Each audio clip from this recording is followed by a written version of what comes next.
주님의 지극히 높은 주님의 낮이 성소로 들어갑니다. 세상의 신을 벗고서 주 보좌 앞에 엎드리리. 내 주를 향한 사랑과 그 신뢰가 사그러져 갈 때 하늘로부터 이곳에 장막이 덮이네. 이곳을 덮으소서. 이곳을 덮으소서. 이곳을 비추소서. 내 안에 무너졌던 모든 소망 다 회복하리니.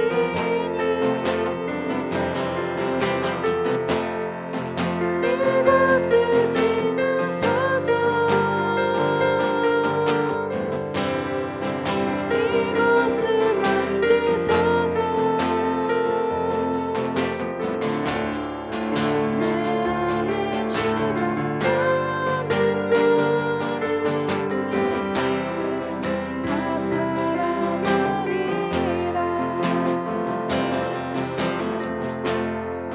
지극히 높은 주님의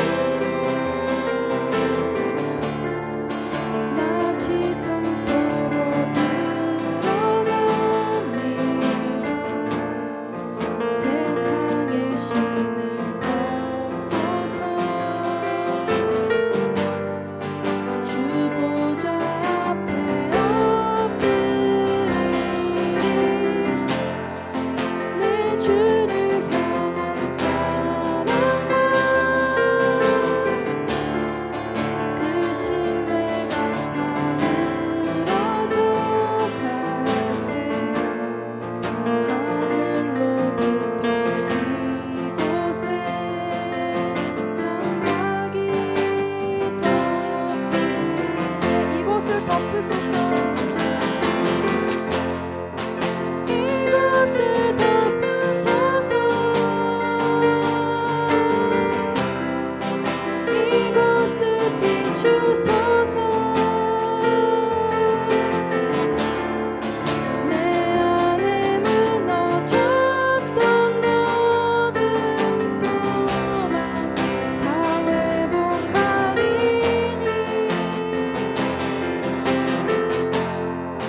이곳을 지나소서. 이곳을 만지소서. 내 안에 죽어가는 모든 살아나리라.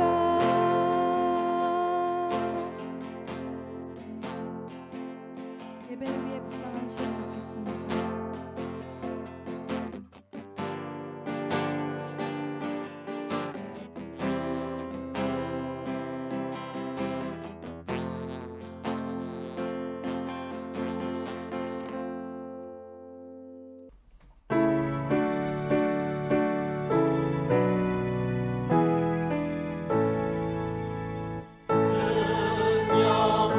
영화로우신 주 이곳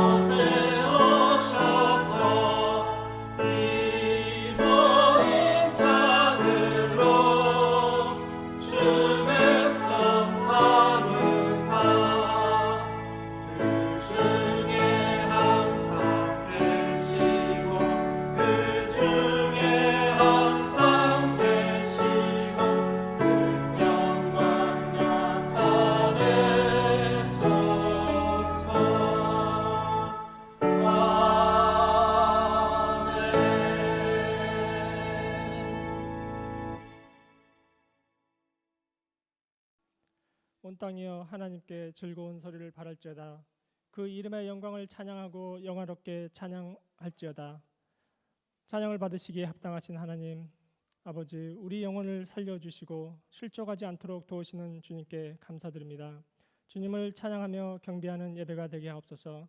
우리의 심령을 변화시켜 주시어서 주의 뜻에 합당한 예배와 삶을 이루어가게 인도하여 주옵소서. 예수님 이름으로 기원합나이다. 아멘.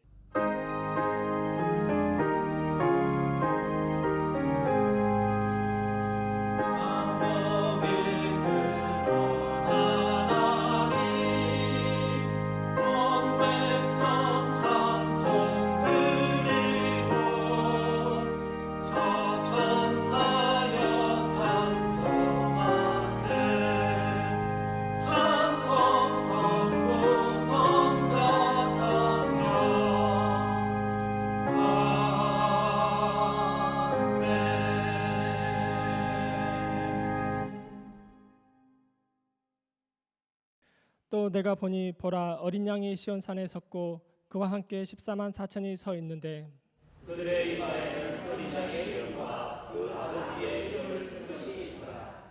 내가 하늘에서 나는 소리를 들으니 많은 물소리와도 같고 큰 우레소리와도 같은데 내가 들은 소리는 공부 하는 자들이 그 공부를 하는 것 같다.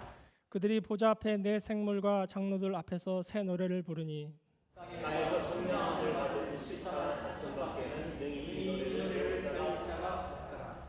이 사람들은 여자와 더불어 더럽히지 아니하고 순결한 자라. 어린 양이 그대로 인도하듯이 따라가는 자며 사람 가운데서 성령을 받아 처음 익은 열매로 하나님과 어린 양에게 속한 자들이니 그 입에 거짓말이 없고 흠이 없는 자들이더라. 아멘.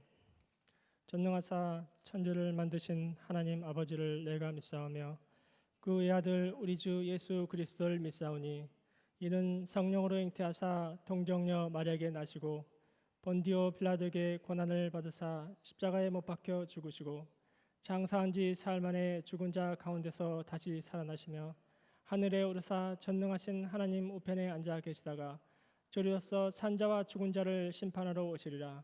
성령을 믿사오며 거룩한 공예와 성도가 서로 교통하는 것과 죄를 사하여 주시는 것과 몸이 다시 사는 것과 영원히 사는 것을 믿사옵나이다. 아멘. 자리에 앉으시겠습니다.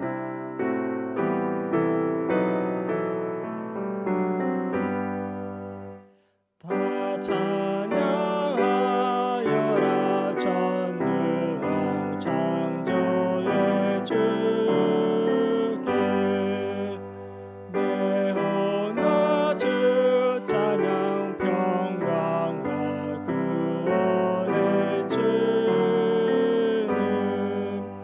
성도들아 주 앞에 이제 나와 즐겁게 찬양하여라.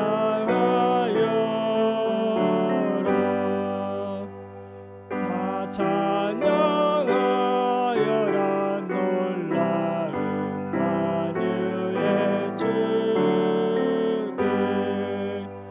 포근한 날개 민을 품어주시는 주님 성도들아 주님의 뜻 안에서 내 소원 다 이루리라.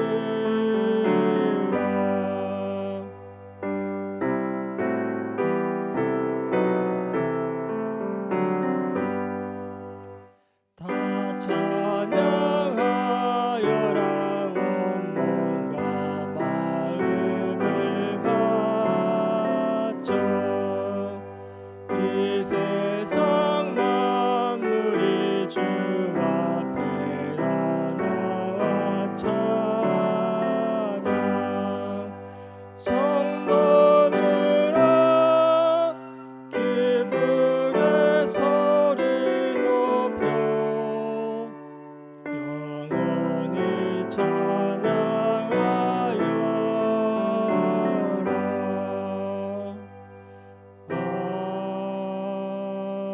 아멘.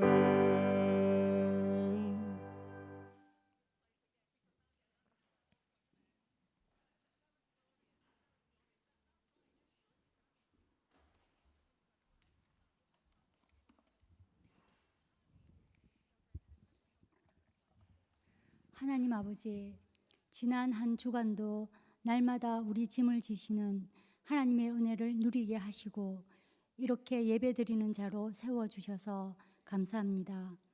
죄와 허물로 죽어야 하는 우리를 위해 천지를 창조하신 하나님께서 세상에서 가장 낮은 자리 그 십자가에서 찢어지시고 피를 흘리심으로 구원해 주신 그 놀라운 사랑을 우리가 매일매일 기억하며 살아가기를 원합니다. 십자가의 끝, 고난의 끝이 무덤이 아니라 부활임을 믿사오니 예수님의 부활이 우리 개인의 부활로 그리고 우리 교회의 부활로 이루어지도록 성령께서 도와주시옵소서. 이 시간 선포되어지는 설교를 통하여 성경이 전하는 복음이 올바로 전달되고 말씀이 우리의 삶에 녹아들어 그 말씀에 이끌리는 삶이 되기를 간절히 원합니다. 생명의 말씀을 붙잡아 우리 삶의 어려움 가운데서 하나님의 은혜를 기억하게 하셔서 하나님이 주시는 위로로 힘과 소망을 얻는 예수 찬양 공동체가 되기를 기도합니다. 만나 모임과 여전도회, 가통 모임, 성가대 그리고 청년부, 중고등부가 하나님의 축복 속에 주신 역할을 잘 감당하여 하나님 나라가 우리 교회 안에 이루어질 수 있도록 주님 함께하여 주시옵소서. 우리 교회가 예수님이 베푸신 놀라운 사랑의 실천으로 이 땅의 고달픈 인생들에게 소중한 쉼터와 안식처가 되는 진정한 예수 공동체, 복음 공동체가 되기를 원합니다. 이 시간 여러 가지 사정으로 인해 온라인으로 예배드리는 성도들에게도 같은 은혜 베풀어 주시고 하나님을 찬양하며 주님만 생각하는 예배되게 하여 주시옵소서. 감사드리며 예수 그리스도 이름으로 기도드립니다. 아멘.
삶이 예배요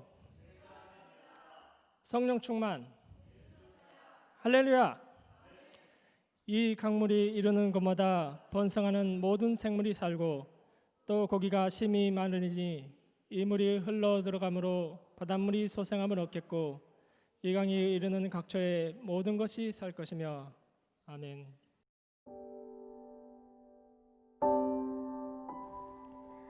여러분들을 환영합니다. 하나님의 역사가 모두에게 함께 하시기를 기도합니다. 다음 주 예배 시무 및 봉사는 안내의 임형지 사모님, 기도의 이송자 사모님, 성가대 찬양은 비파수금 혼성합창이 수고해 주시겠습니다. 목요 온라인 예배는 오후 7시에 드려집니다. 하나님의 임재하심과 은혜와 사랑이 충만한 예배가 되기를 한마음으로 기도해 주시기 바랍니다. 다음 주 예배 후에 정기 재직회가 있습니다.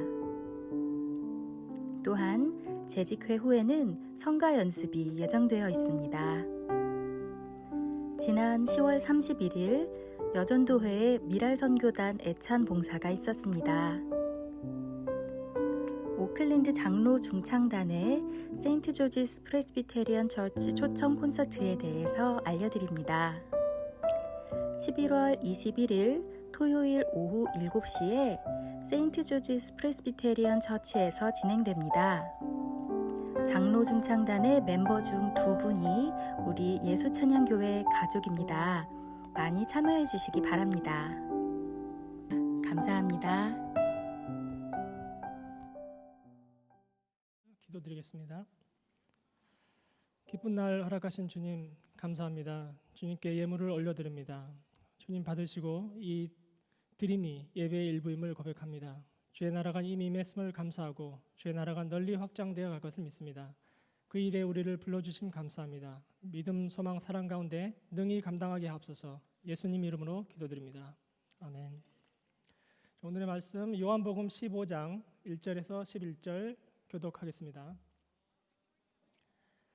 나는 참 포도나무요 내 아버지는 농부이시다.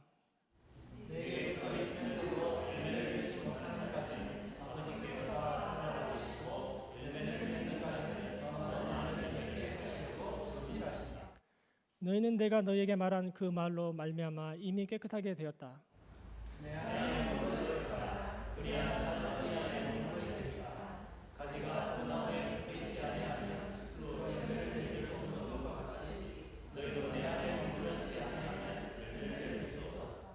나는 포도나무요 너희는 가지이다. 사람이 내 안에 머물러 있고 내가 그 안에 머물러 있으면 그는 많은 열매를 맺는다. 너희는 나를 떠나서는 아무것도 할 수 없다.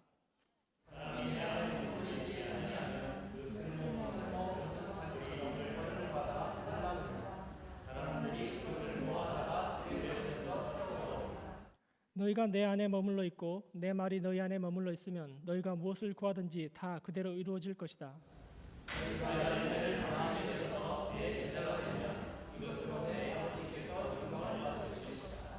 아버지께서 나를 사랑하신 것과 같이 나도 너희를 사랑하였다. 너희는 내 사랑 안에 머물러 있어라.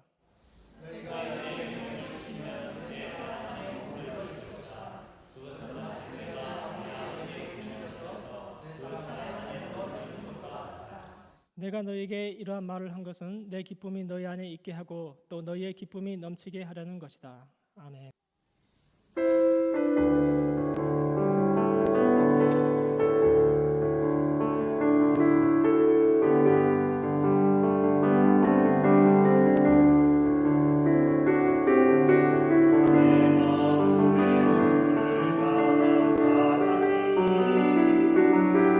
나의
말씀의 제목은 주님의 정원에서입니다.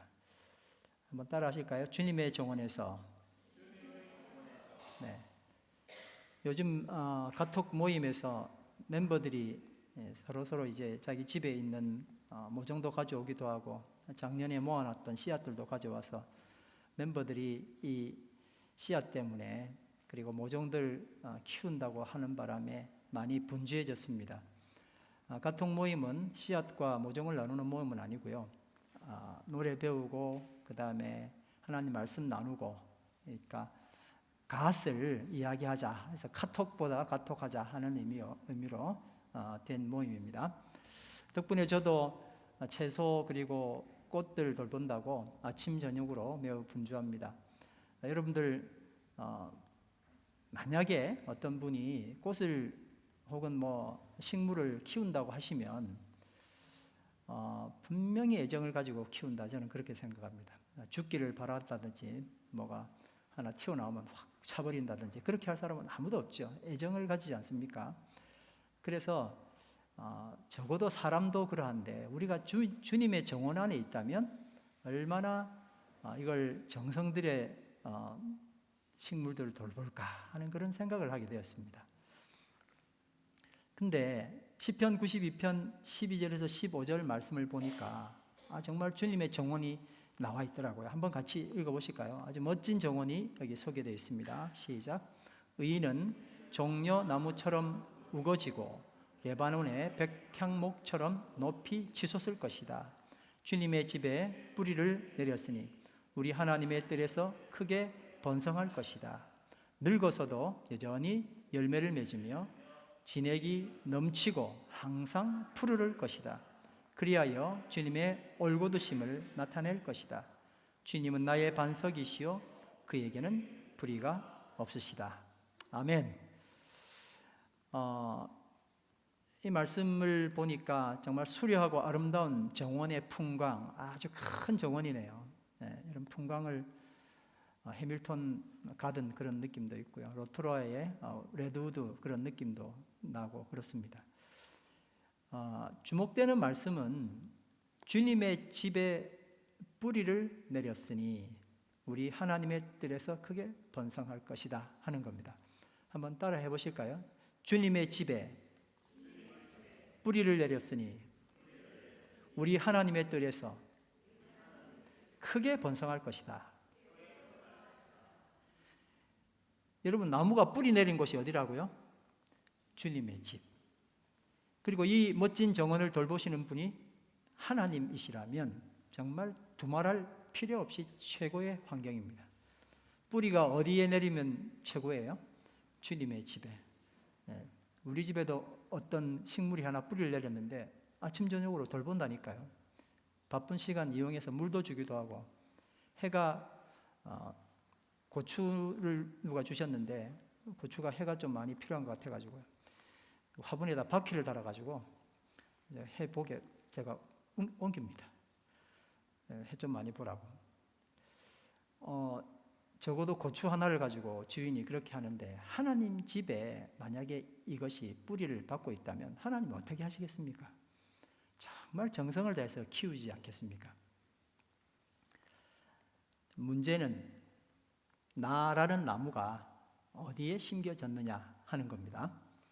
만약 주님의 집 밖에 있다면 나라는 나무가 열심히 노력해서 그리고 매일 건전한 꿈을 꾸면 주님의 집에 조금씩 가까워져서 마침내 주님의 집들 안으로 들어갈 수 있을까요? 없을까요? 내가 노력을 하는 거예요. 주님의 집 밖에 이제 내가 심겨져 있는데, 아이고 나 저기 들어가야 돼 하고 나무가 노력하면 들어갈 수 있습니까? 나무는 정말 전체적으로 존재 자체가 수동적입니다. 그래서 주님의 집에 심겨질 수 있는 딱 하나의 방법이 있는데, 그게 뭘까요? 주님께서 나를 주님의 집에 심어주는 것밖에 없습니다. 그렇죠? 예레미야 17장 8절 말씀해 보니까 그는 물가에 심기운 나무와 같아서, 시편 1편 3절에 보니까 그는 시냇가에 심은 나무가, 그렇게 되어 있잖아요. 근데 제가 이 말씀을 우리가 여러 번 보고 저도 이렇게 보고 하지만은 이거 볼 때마다 물가에 심은 나무가 이렇게 본단 말이에요. 그러니까 어쩌다가 걔는 운이 좋아서 물가에 졌는 줄 알았는데 알고 봤더니 어떻게 된 거예요? 물가에 심겨진 나무였던 거예요. 누군가가 심었던 거예요. 나무는 나는 운이 좋아서 어떻게 해가지고 물가에 심겨졌고 쟤는 운이 없어서 저쪽에 심어졌구나 하고 물가에 심은 나무가 그렇게 나한테 와닿지 않았다는 이야기입니다. 근데 이 말씀을 보니까 물가에 심겨진 나무라고 의도를 가지고 누군가가 물가에 심어 놓았다는 겁니다.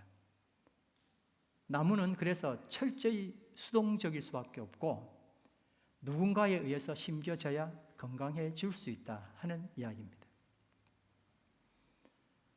시편 80편 8절에 보니까 이런 말씀이 있습니다. 하나님께서 이스라엘 백성들을 이집트에서 뽑아내셔서 뿌리째 뽑아오셔서 다른 나라를 몰아내시고 그것을 가나안에 심으셨다는 그런 내용의 말씀이 나옵니다. 다 같이 한번 읽어보실까요? 시작. 주님께서는 이집트에서 포도나무 한 그루를 뽑아오셔서 문나라들을 몰아내시고 그것을 심으셨습니다.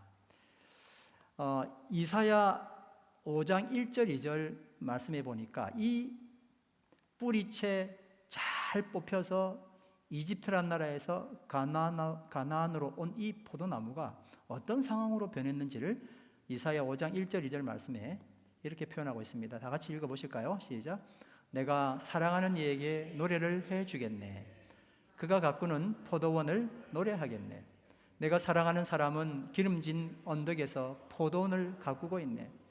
땅을 일고 돌을 골라내고 아주 좋은 포도나무를 심었네. 그 한가운데 망대를 세우고 거기에 포도주 짜는 곳도 파놓고 좋은 포도가 맺기를 기다렸는데 열린 것이라고는 들포도뿐이었다네. 포도원의 노래라고 하는 아주 유명한 이사야에 나오는 노래입니다. 좋은 포도 심었는데 들포도가 맺혔대요. 예레미야 2장 21절 말씀입니다. 시작. 나는 너를 종자가 아주 좋은 제일 좋은 포도나무로 심었는데 어떻게 해야 내가 엉뚱하게 들포도나무로 바뀌었느냐.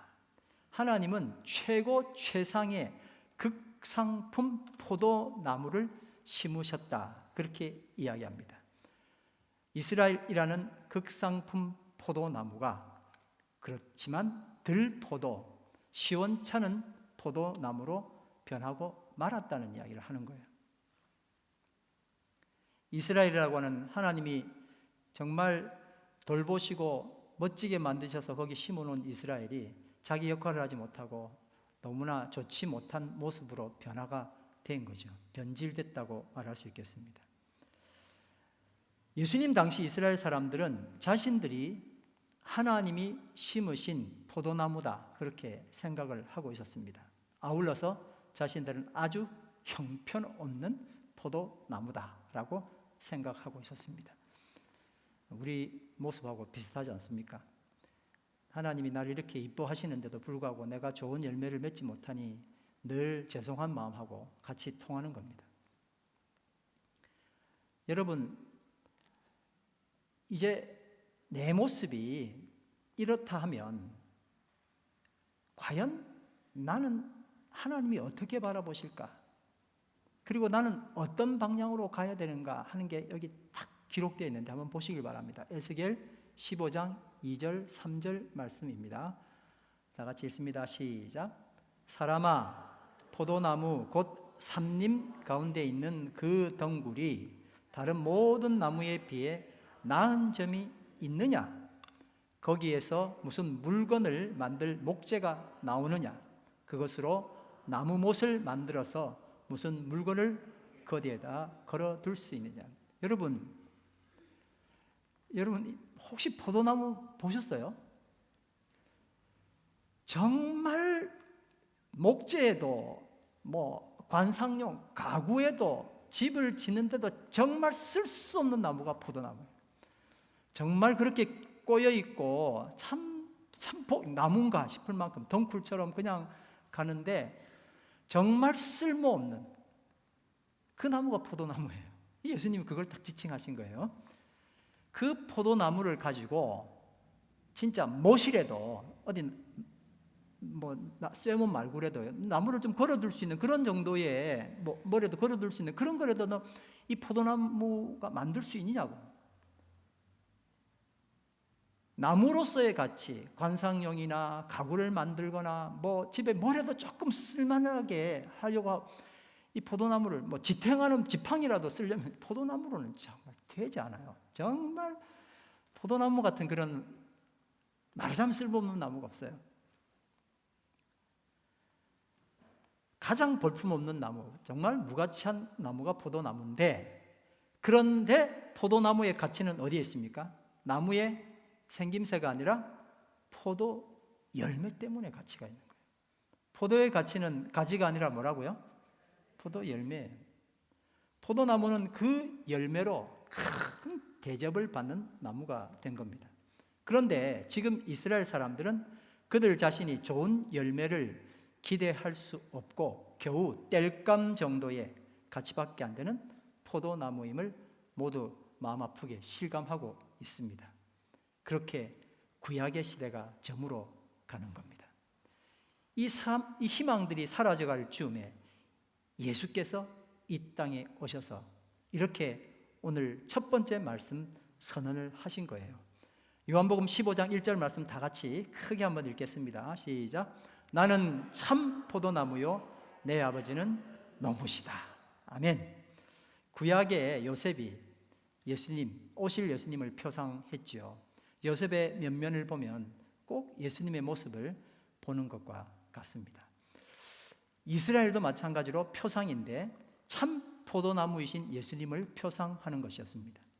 근데 이제 실제적 그림자인 이스라엘, 포도나무라고 하는 이스라엘이 이제 그 역할을 다했고, 진짜 포도나무, 내가 참 포도나무라 예수님께서 말씀하셨으니까요. 그 포도나무가 딱 있고 났더니 이제는 이스라엘이라고 하는 이 나무는 쓸모없는 게 됐잖아요. 예수님이 이거 다 모아가지고 불에 태웠을까요? 그게 아니라 예수님은 이 이스라엘을 자신의 몸에 접붙이셨습니다. 여러분, 접붙인다는 이야기 아시죠? 네.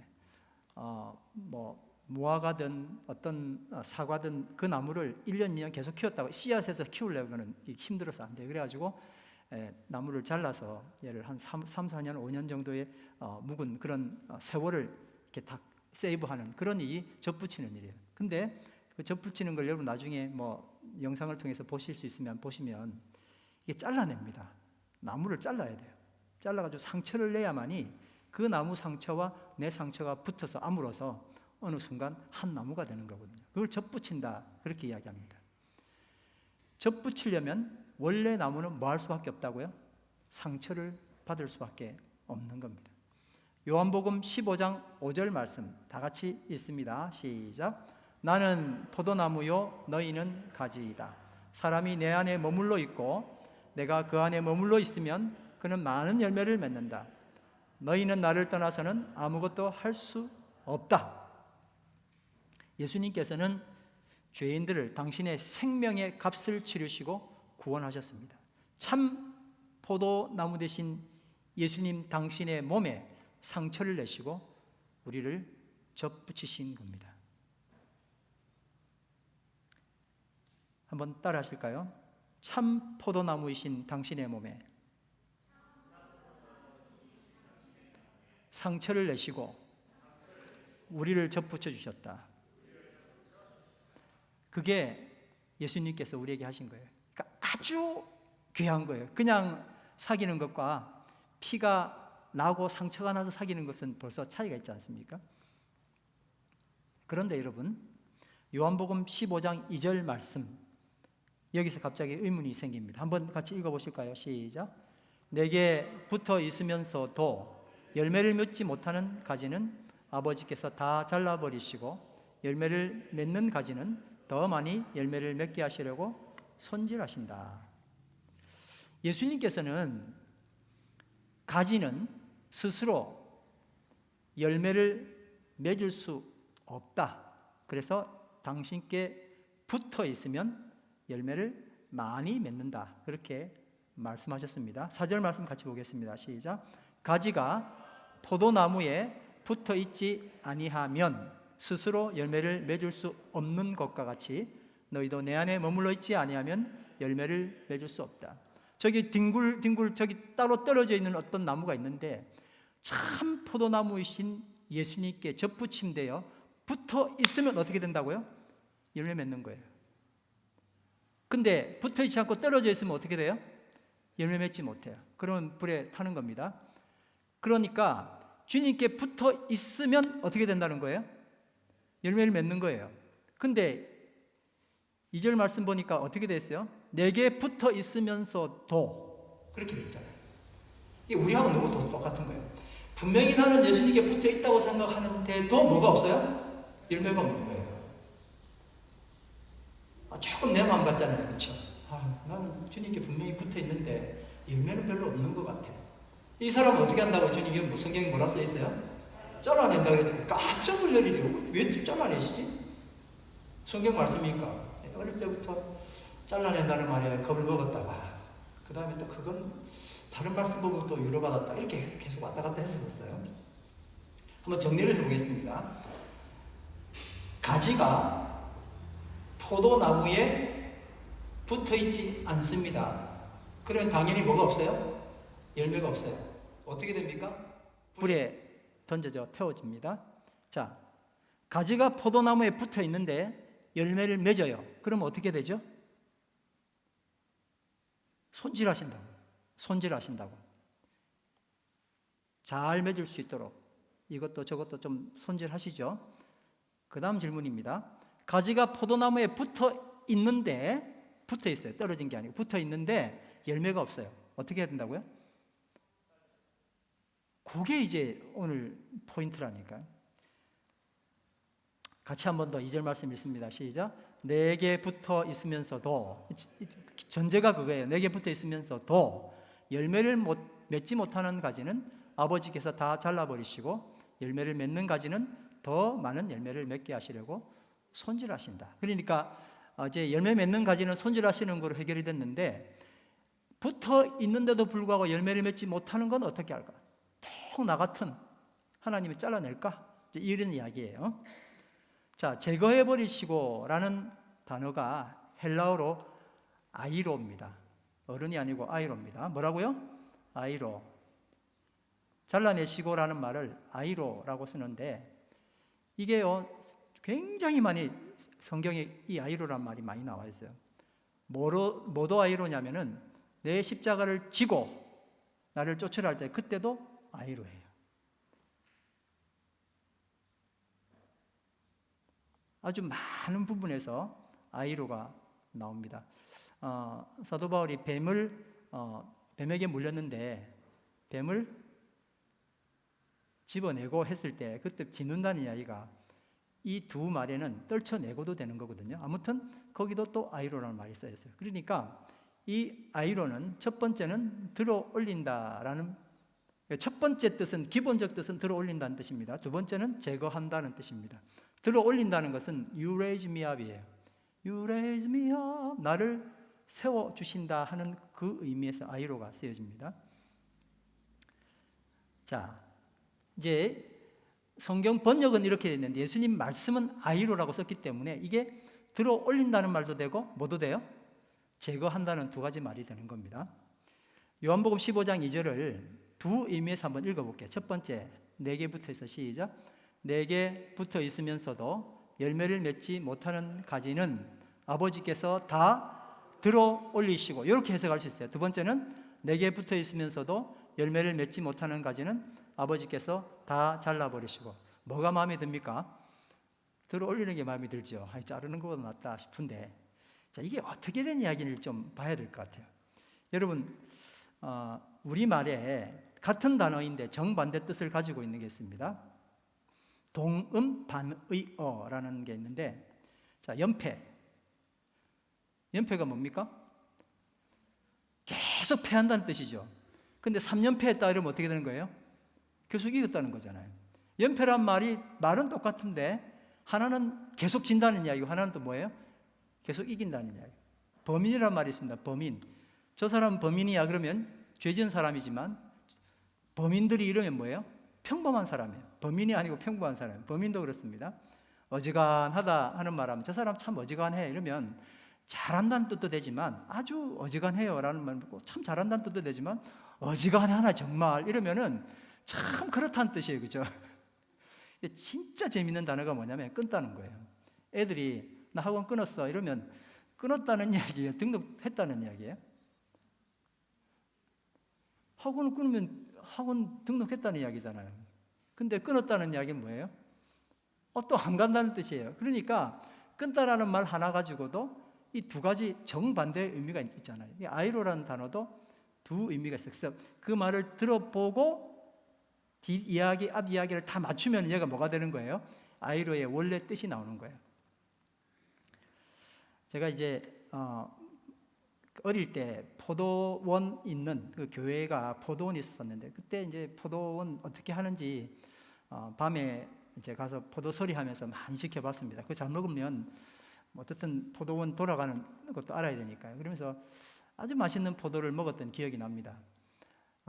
자세는 알지 못, 어릴 때 기억이라 자세는 알지 못하지만 포도원의 모습들이 이렇게 그려지는데 포도나무를 증식하기 위해서 두 가지 방법이 있습니다. 하나는 꺾어진데 진짜 가지를 잘라가지고 땅속에 파묻는 거예요.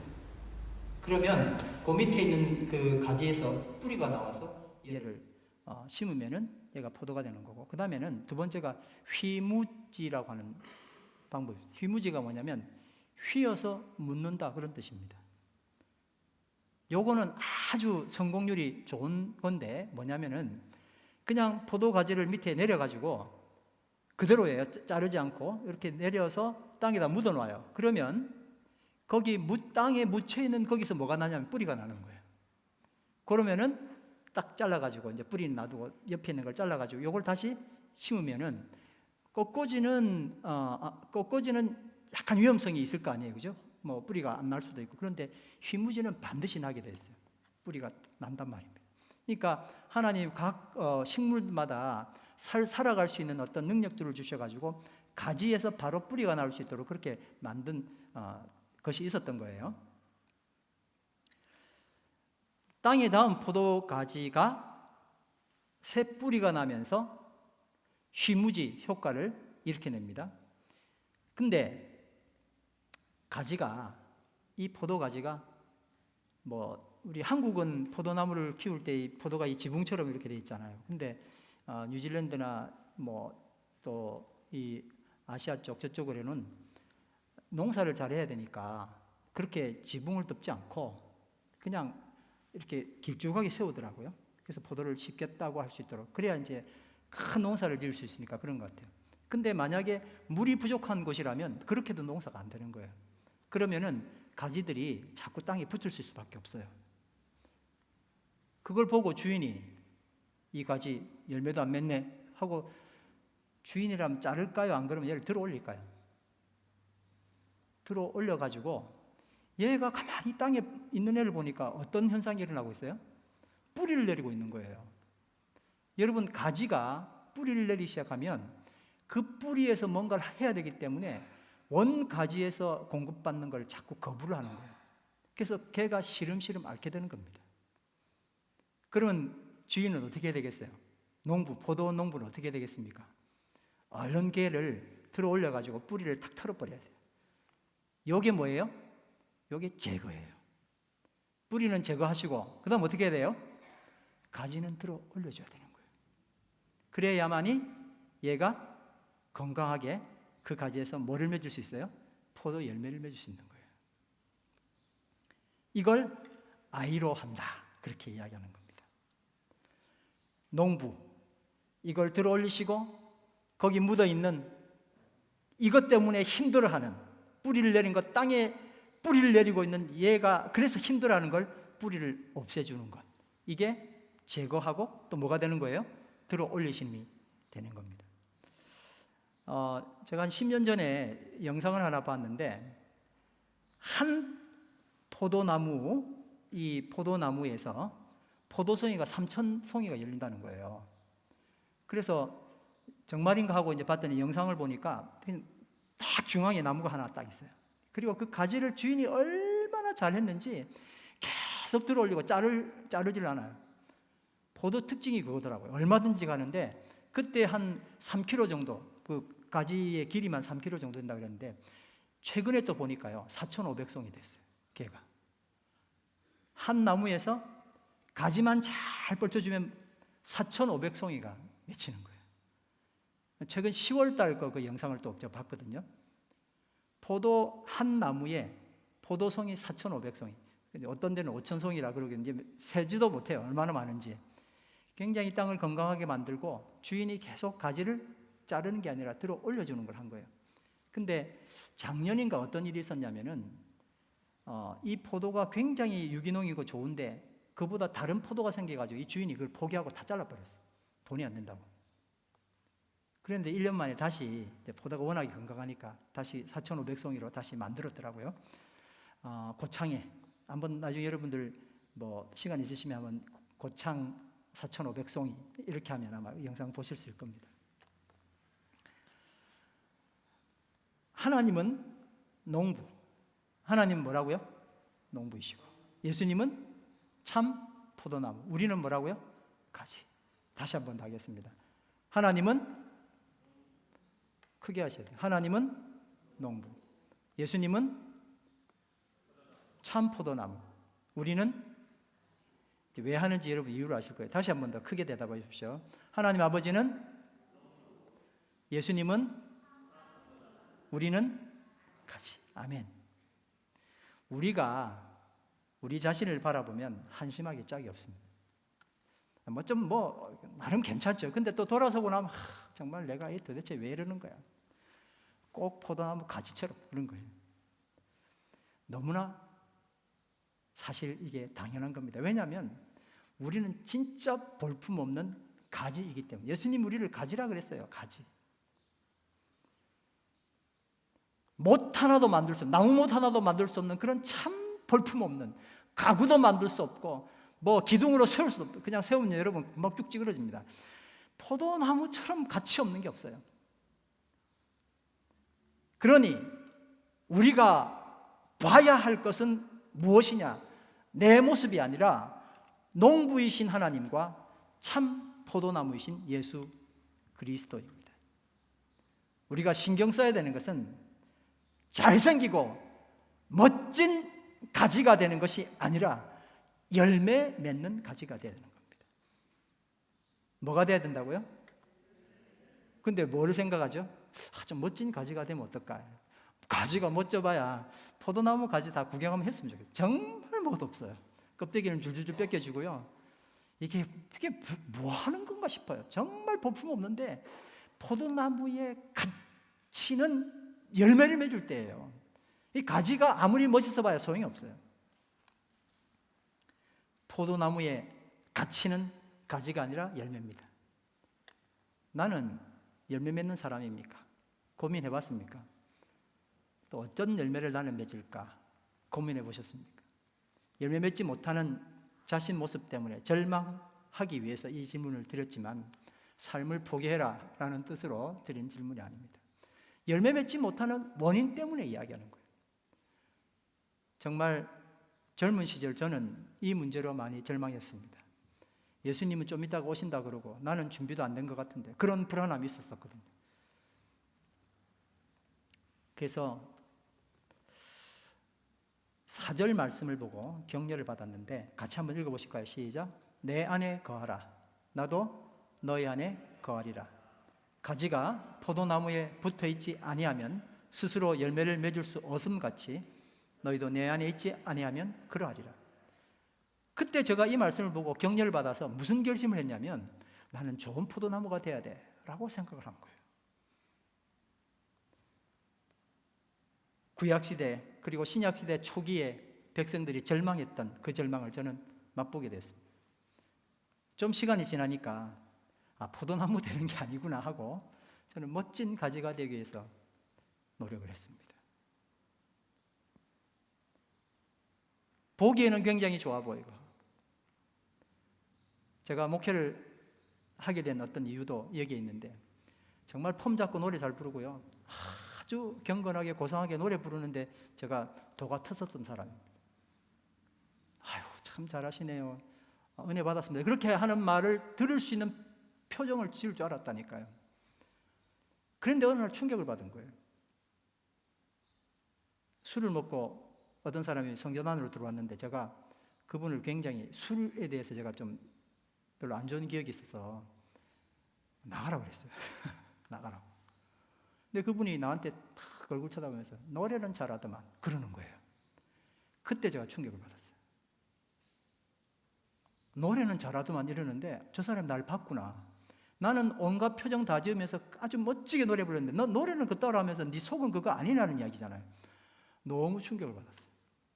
그 이후로부터 거지 보기를 제가 거지로 안 봅니다. 저 사람이 무슨 말 할지 몰라가지고 굉장히 조심하고, 그 이후로 많은 거지들을 만나고 다녔었습니다. 오는 거지 내쫓지 않고 거지랑 밥 먹을 수 있는 그런 마음도 생기기도 하고 그랬었어요. 멋진 가지, 예루살렘 성전에 멋지게 황금으로 소색된 멋진 가지 있을 줄은 몰라도 생명 없는 그런 가지였었습니다. 열매 맺는 방법은 굉장히 간단했습니다. 내가 노력하는 것이 아니라 나는 단지 가지이고 열매는 가지가 포도나무에 붙어 있으면 자동으로 열린다는 겁니다.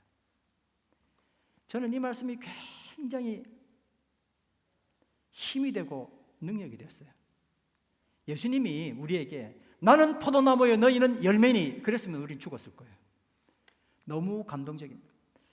나는 열매 맺기 위해서 그렇게 노력하고 열매 맺는 좋은 삶을 살기 위해서 살아왔는데도 불구하고 열매는 남들이 볼 때는 참, 나는 쇼할 수 있을지 몰라도 다른 사람이 볼 때는 정말 별것도 아닌데, 그래서 절망하고 있는데 주님이 말씀하시기를 나는 포도나무고 너는 뭐라고요? 가지니라고 이야기한 거예요. 그러면서 뭐라 말씀하셨냐면, 가지의 최고의 궁극적인 이유는 열매 맺는 건데, 가지가 열매 맺을 수 있는 이유는 어떻게 하는 거라고요? 포도나무와 붙어 있으면 되는 거라고.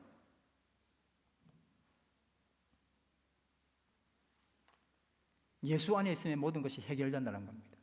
그래서 우리는 초월적인 존재가 되어야 됩니다. 오직 예수만으로 만족하는 초월적 존재를 말합니다. 무슨 존재가 되어야 된다고요? 초월적 존재. 어떻게 초월적 존재가 되어야 된다고요? 오직 예수만으로 만족하는, 볼품없는 나를 참 포도나무이신 예수님께 접붙여 주셨습니다. 내가 해주세요가 아니라 주님께서 나를 자기 피를 흘려서 상처 내시고 접붙여 주셨습니다. 그리고 결코 내버리지 아니하시고 아름답고 고귀한 열매를 맺게 해 주셨습니다. 그리스도 안에 거하는 것이 우리의 삶의 이유입니다. 포도나무인 예수님께 붙어 있지만 여전히 열매 맺지 못하고 있는 한심한 가지인 나에게 농부이신 하나님이 다가오셨습니다. 가지인 주제에 독립 한번 해보려는 의도로 뿌리를 땅에 내리고, 그러면서 계속 열매 맺지 못했던 나를 보시고 뿌리 제거하시고 나를 들어 올려주셨습니다. 고통이죠. 나는 괜찮은 줄 알았어요. 뿌리를 땅에 내려서 뭔가 얻을 수 있을 줄 알았는데 정말 안 되는 이야기였어요. 제거되는 것은 땅으로 향했던 뿌리, 잔털이었습니다. 그리고 주님이 나를 들어 올리셨습니다. 둘 다 고통스러운 이야기입니다. 오늘 말씀에 의하면 우리는 포도나무에 붙어 있는 가지는 사실인 것 같아요. 여러분 교회 오셨잖아요. 하나님 부르심으로 그 많은 것 놔두고 오늘 이 자리에 여러 방법을 동원해서 오셨잖아요. 분명한 것은 나는 가지에 붙어 있는 건 맞아요. 그런데 붙어 있지만 여전히 열매 맺지 못하는 가지의 모습이 아니냐. 그래서 막 이제 뭐 목사님이 단에 서가지고 열매 맺으세요, 열매 맺으세요, 너 열매 맺어야 돼, 이렇게 하는 스트레스가 분명히 있는데 말씀이 그게 아닌 거예요. 가지는 뭐 하면 된다고요? 포도나무에 붙어만 있으면 된다는 거예요. 그럼 열매가 자동으로 맺힌다는 거예요. 이야, 되게 편하네, 그렇게 생각할 수 있습니다. 우리는 살아오면서 굉장히 많은 국리를 합니다. 하나님을 믿으면서 그분 없는, 여러분 솔직히 들어보십시오. 그분 없는 세상 해석 못합니다. 나에게 하나님은 굉장히 중요한 분이에요. 문제가 뭐냐면, 그런데 그냥 연애하는 사이일 뿐인 거예요. 나는 그 사람이 좋고 그 사람 생각만 하고 그렇게 하는데 아무리 그래봐야 이게 연애라면 소용이 없다는 거예요. 어떻게 해야 됩니까, 여러분? 연애만 하고 말 거예요? 10년째 연애만 할 겁니까? 이제 뭔 수가 나야 되잖아요. 어떻게 하실래요? 결혼을 해야죠. 결혼을 해야 뭐가 생겨요? 자녀가 생겨요. 열매가 생기는 거예요. 결혼 안 하고 그저 쳐다만 보고 너무 멋있어, 나는 너 없이 못 살아, 백날 해봐도 뭐가 없어요? 열매가 없어요.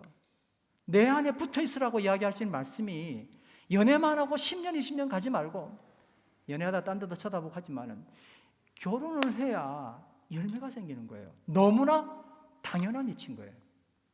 여러분, 4절부터 요한복음 15장 4절부터 오늘 처음 말씀 우리 같이 읽었잖아요. 4절부터 한번 내 안에 머물러 있으라 몇 번 나오는지 같이 한번 읽어보십시다. 손으로 이렇게 하면서 4절부터 읽습니다. 한번 올려주실래요? 4절부터 시작. 내 안에 머물러 있으라. 그리하면 나도 너희 안에 머물러 있겠다. 가지가 포도나무에 붙어있지 아니하면 스스로 열매를 맺을 수 없는 것 같이 너희도 내 안에 머물러 있지 아니하면 열매를 맺을 수 없다. 5절. 나는 포도나무에 너는 가지다. 사람이 내 안에 머물러 있고 내가 그 안에 머물러 있으면 그는 많은 열매를 맺는다. 너희가 나를 떠나서는 아무것도 할 수 없다. 6절.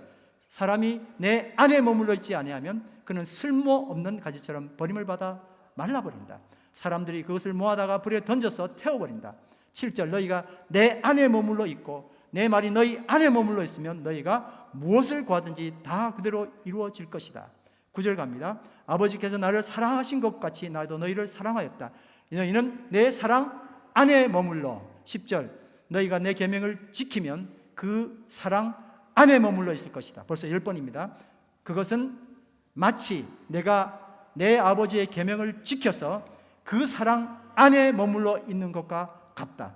11절. 내가 너희에게 이렇게 말을 한 것은 내 기쁨이 너희 안에 있게 하고 또 너희의 기쁨이 넘치게 하려. 여러분,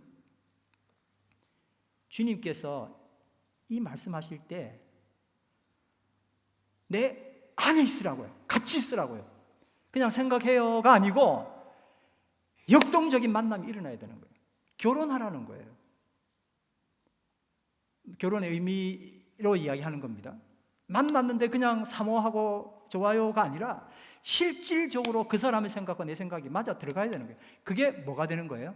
열매. 그래서 우리가 교회에서 열매 맺으라고 아무리 이야기해봐야 열매는 맺혔지. 넌 열매 맺지도 못하는 사람이 아무런 소용이 없어요. 뭐 해야 되는 거예요? 열매 맺으려면 나는 그냥 가지예요. 정말 볼품없는 가지고 내 가지가 멋지게 되고 가지를 치장해봐야 아무 소용없고 나는 뭐만 하면 되는 거예요? 열매를 맺어야 되는 거예요. 가지를 치장하려고 생각하지 마시라는 거죠. 뭐를 해야 된다고요? 열매를 맺어야 되는데 내가 열매를 맺으려고 아무리 노력해봐 열매가 맺히지 않아요. 주님 안에 있으면서도 어떻게 해야 되는 거예요? 실질적으로 결혼관계처럼 그 사이가 정말 각별해야 되는 거예요. 주님 외에는 내 만족이 없고 주님만이 나의 모든 것이다 하는 생각이 있을 때 자동으로 맺혀지는 게 뭐예요? 그게 열매인 거예요.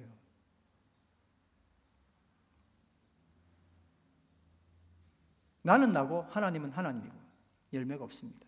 한 집에서 나와 하나님이 더불어 먹고 마시는 친밀함이 열매로 나타나는 겁니다. 그래서 나는 포도나무에 너는 열매다라고 하지 않으신 거예요. 나는 포도나무에 너는 뭐라고요? 가지다. 가지의 목적은 열매다. 근데 열매는 어떻게 맺어진다? 포도나무와 가지가 붙어 있으면 그냥 맺혀진다는 거예요. 근데 이건 하나님이 하셨지만 우리에게 뭐 하라고 이야기하셨어요?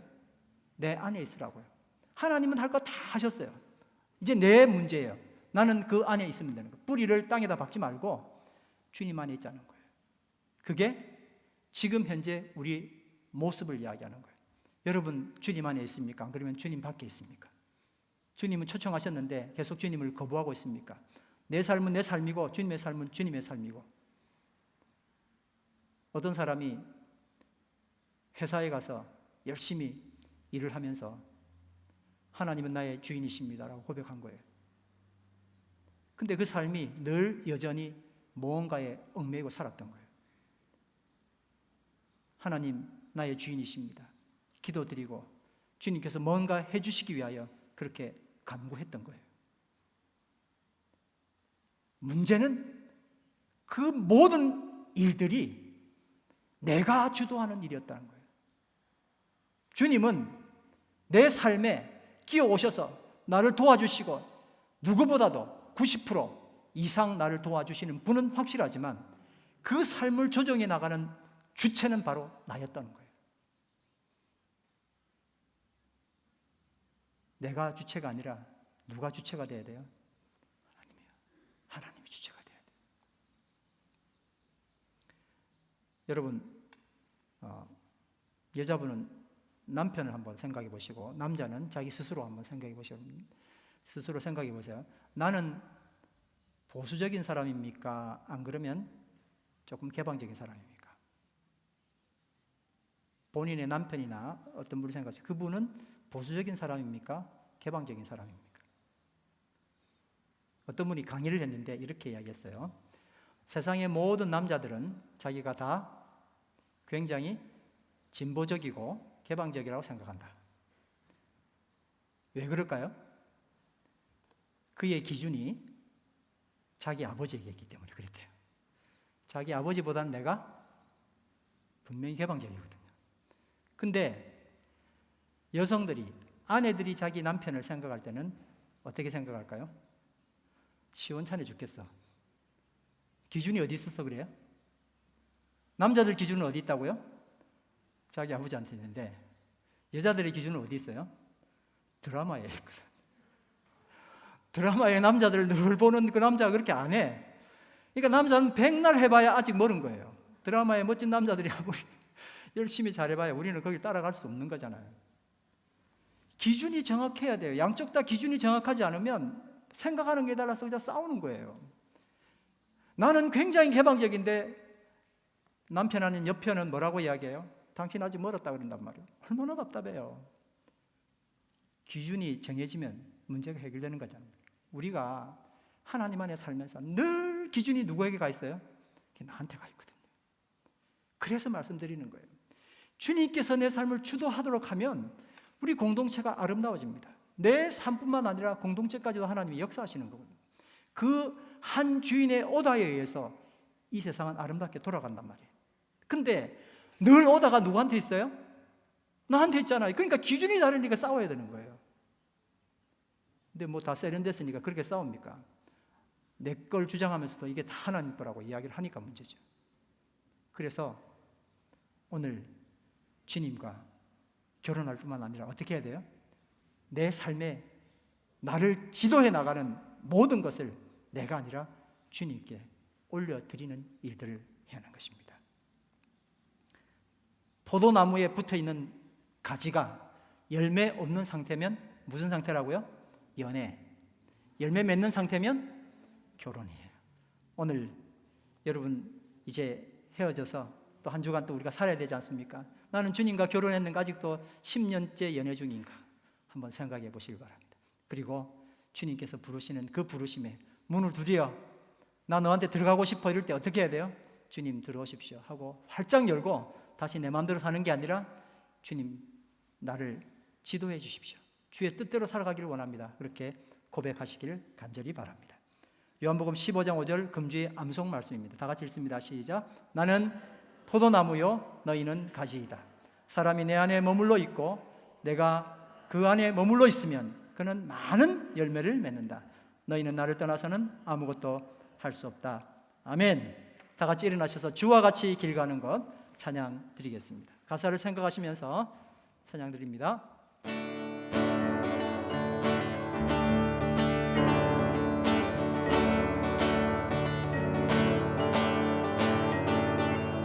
주와 같이 길 가는 즐거운 일 아닌가.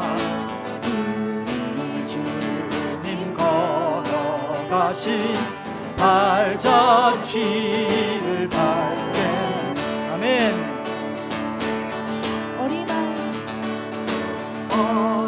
어린아이 같은 우리 미련하고 약하다 주의 손에 이끌리어 생명길로 가네. 할렐루야. 아멘. 날마다 주님 따라가리. 한 걸음씩 또 한 걸음씩 주님 나와 영원히 함께 하시니 기쁨으로 걸어가리. 꽃이 피는 들판이야 꽃이 피는 들판이나 험한 골짜기라도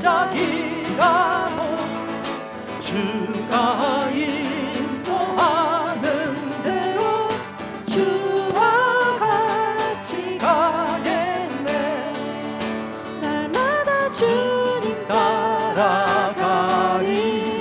한 걸음씩 또 한 걸음씩 주님 나와 영원히 함께 하시니 기쁨으로 걸어가리.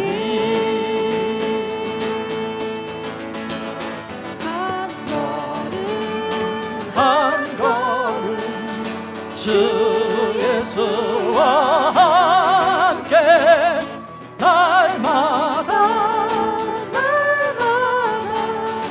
우리는 걷겠네.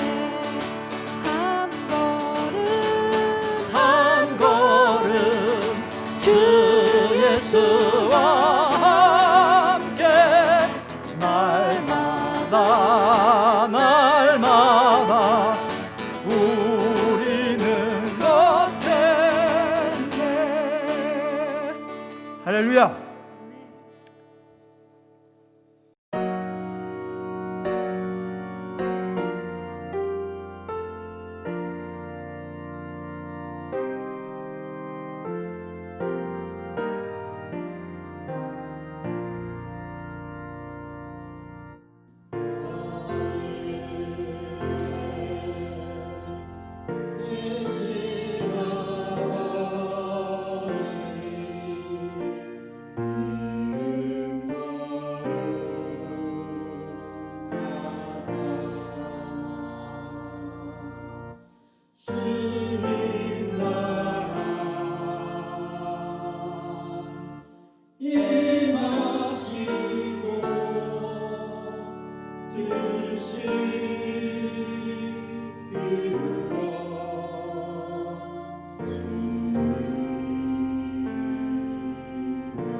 이제는 참 포도나무 되신 우리 주 예수 그리스도의 놀라우신 은혜와 농부 되신 하나님 아버지의 무한하신 사랑과 성령 하나님의 감화, 감동, 역사, 교통하심이 오늘 주님 앞에 나와 열매 없는 우리를 들어 올려주셔서 열매 맺게 하신 하나님의 사랑에 감사하며 신랑 되시는 주님과 함께 기쁨으로 동행하기를 소원하는 당신의 자녀들 위해 이제로부터 영원까지 함께 하시기를 축원하옵나이다.